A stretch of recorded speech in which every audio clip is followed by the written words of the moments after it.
Most traders fail, not because they don't want it enough, not because they're not smart enough, but because they're looking in the wrong place.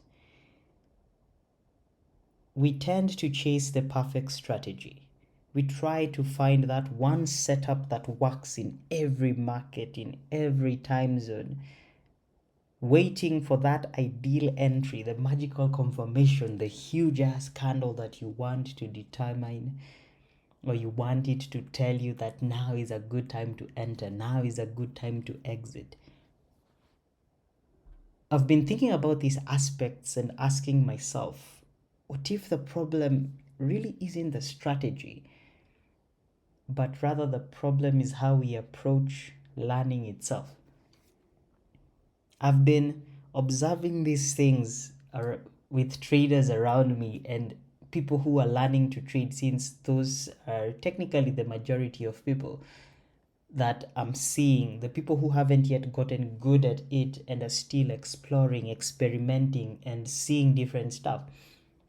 I've been noticing a problem related to how they approach learning, trading, and how they approach trying to become masters in trading. And as a result, I decided to instead have a brain dump of every little aspect that I've experienced in trading, and how I got better at learning different aspects of trading and how I am getting better.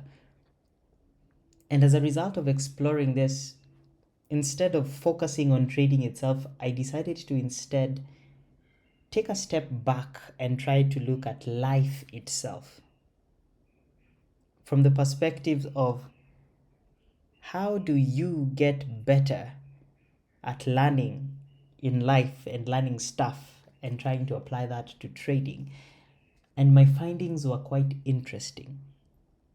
The Hidden Mechanics of Mastery is essentially a series where I'll be posting a few videos exploring how we could improve the way of learning in trading and the mistakes that I have seen people doing in trading that essentially keep them in the grind, keep them in the loop of making the same mistakes, jumping from one strategy to another and such.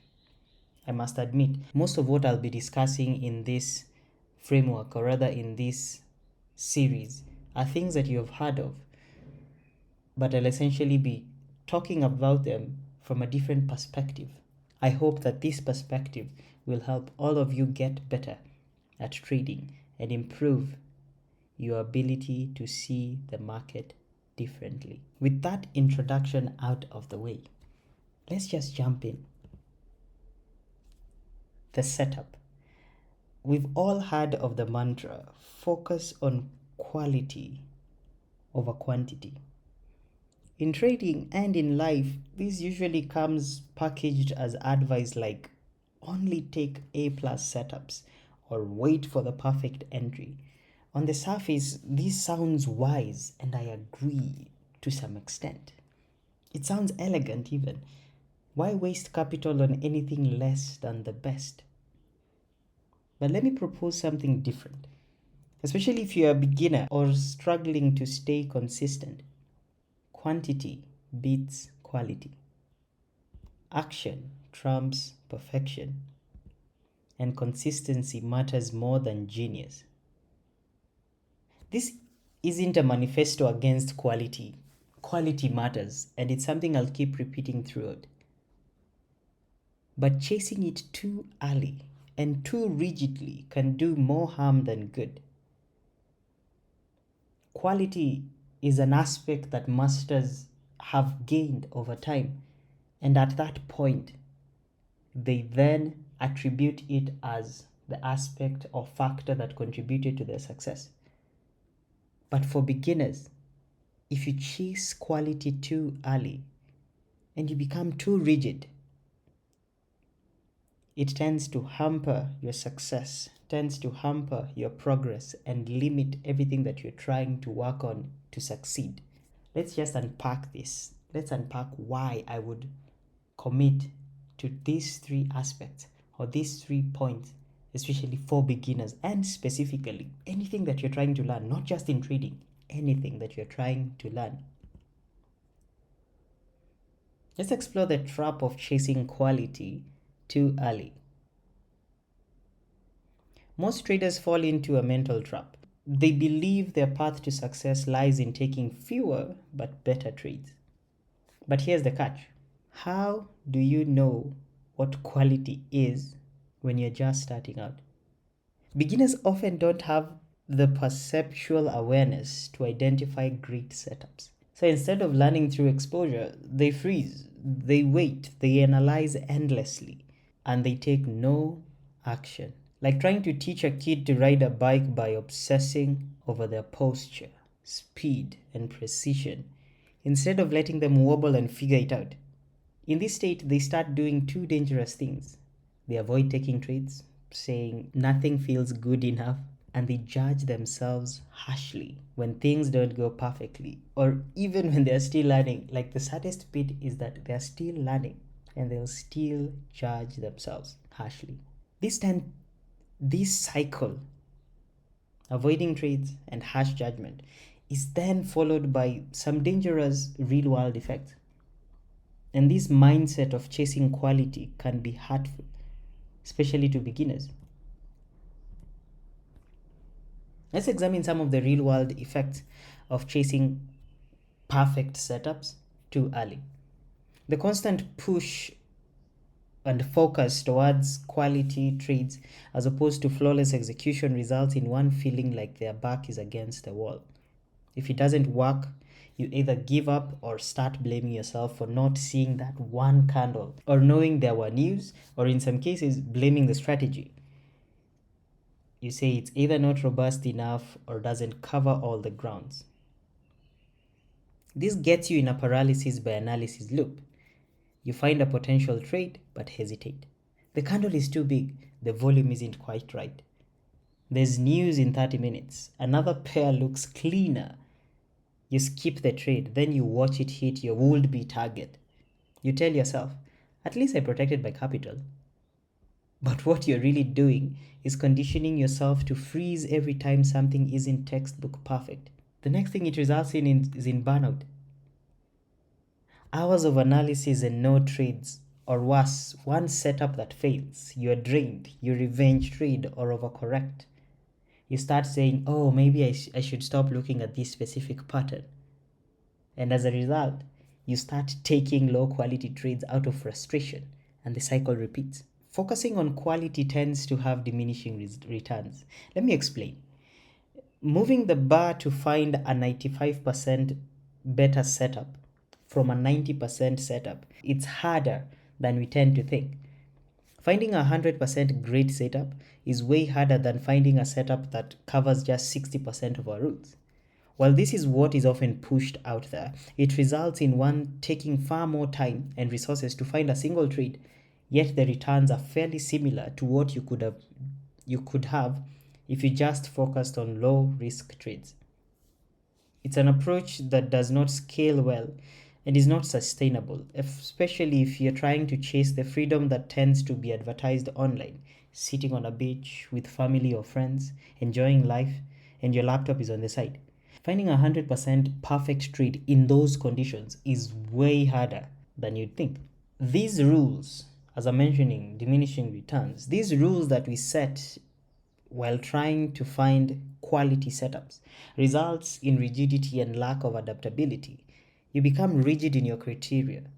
You start thinking that candles now need to be measured. You start measuring them since you think that is what will bring you success. When market conditions change, you fail to adapt because your rules don't allow for flexibility. You're not learning to feel the market, you're chasing a checklist and constantly chasing that specific trade that fits all your rules creates a problem, a cycle that never ends. You tire, you break the rules, and your conclusion, you chase quality more. And this is the cycle of doom. Traders spiral. They try to find quality setups. But these rewards don't exactly meet the work put in to find these setups. They think that by finding quality setups, it increases the likelihood or odds for success.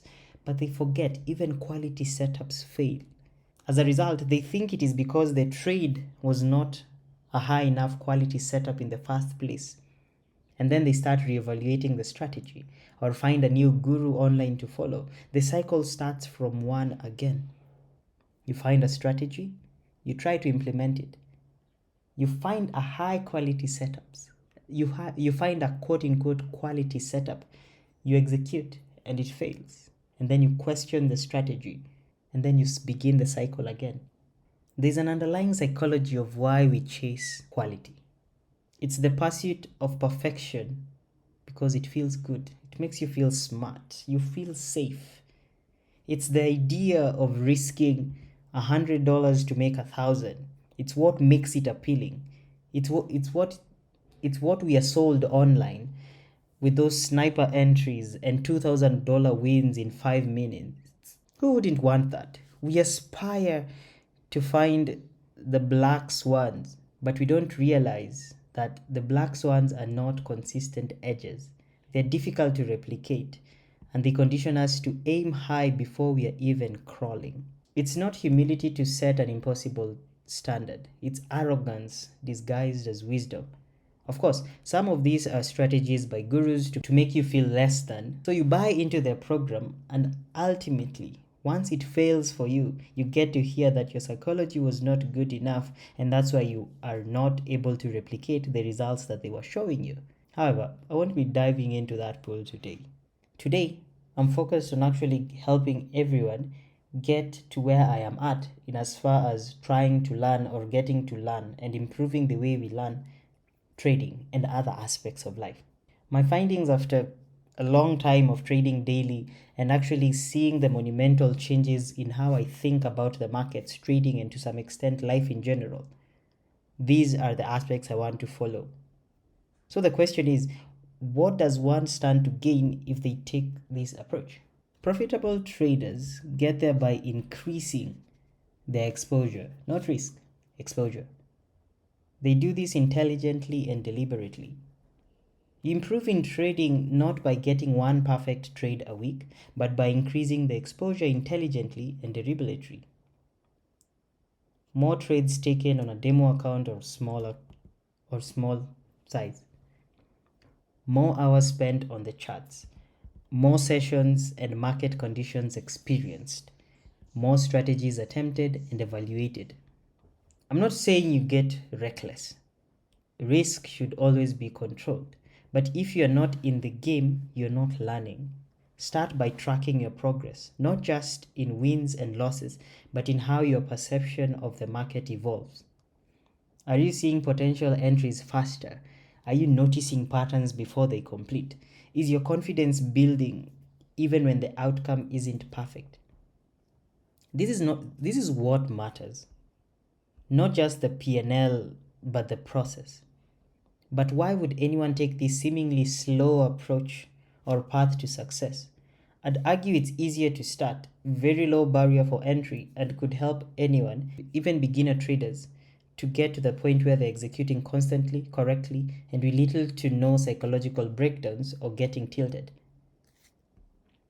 Overall, this is a call to reducing the barrier for entry or even tearing it down completely and requesting everyone to instead focus on what they can control. You can't control the signals the market throws at you, but you can control whether you execute them.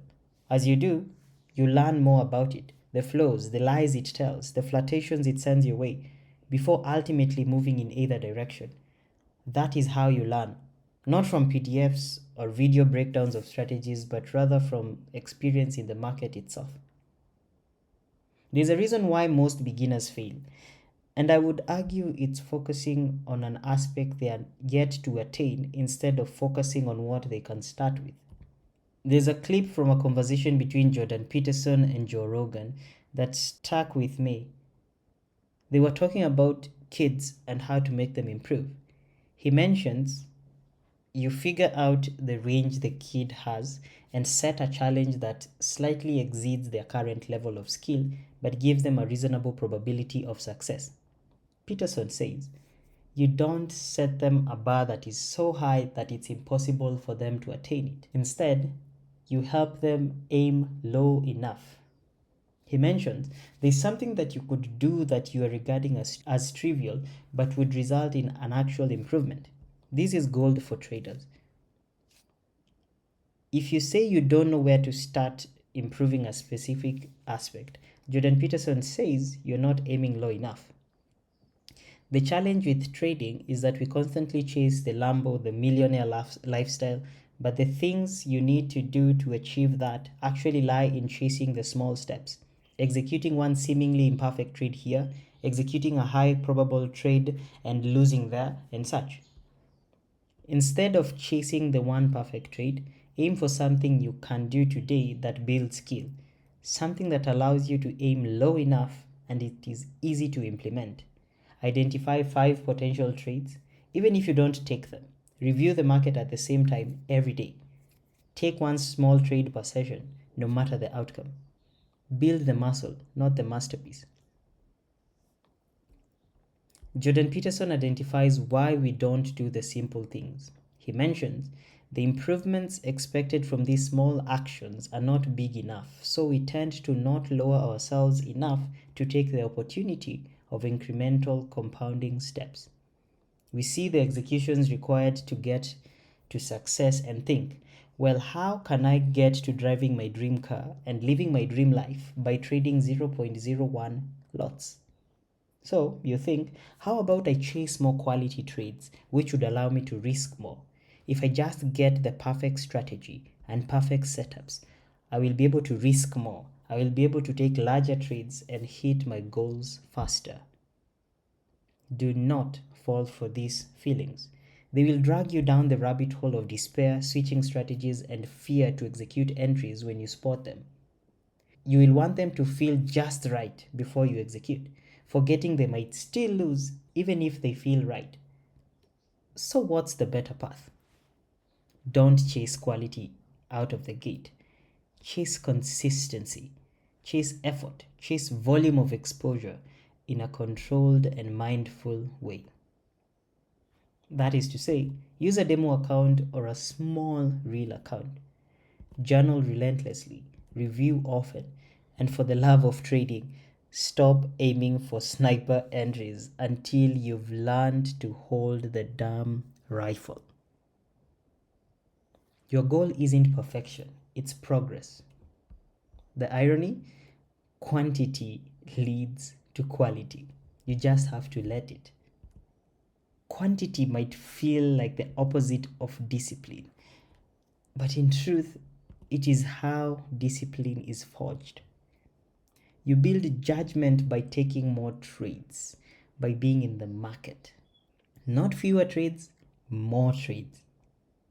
You build risk management by getting punched in the face, not hiding from the market. You build quality by earning it through quantity. Those who iterate the most win the most. In the next post, I'll share how this plays out in real life, not just in trading, but in art, engineering, sports, and beyond. The pattern repeats. Those who iterate the most win the most. And if you are serious about improving as a trader, not just finding shortcuts, but actually developing the edge inside you, then stick around. The next few posts and videos might not give you a perfect system, but they will show you how to build the only thing that really works, you. So, thank you guys so much for watching the video. As I mentioned, this is the start of a series where I'll be focusing specifically on beginners and applying my findings from my tests and findings from what I'm observing in myself and my wife. She's also learning to trade, and I started seeing myself in her, or at least the trader I was before. When trying to figure out what I did differently, I realized it was this. As such, I want to break down different aspects I noticed related to what a complete beginner could do. Most of this information are just aspects we already know, but we just assume. However, we tend to need someone else to say them back to us and reflect what we know deep inside to get the conviction to act. If I'm that person for you, please hit the like button below and share it with another trader or individual just starting out and needing to improve. Otherwise, keep a lookout for the next video. Remember, the small consistent steps compound and contribute the most to our success.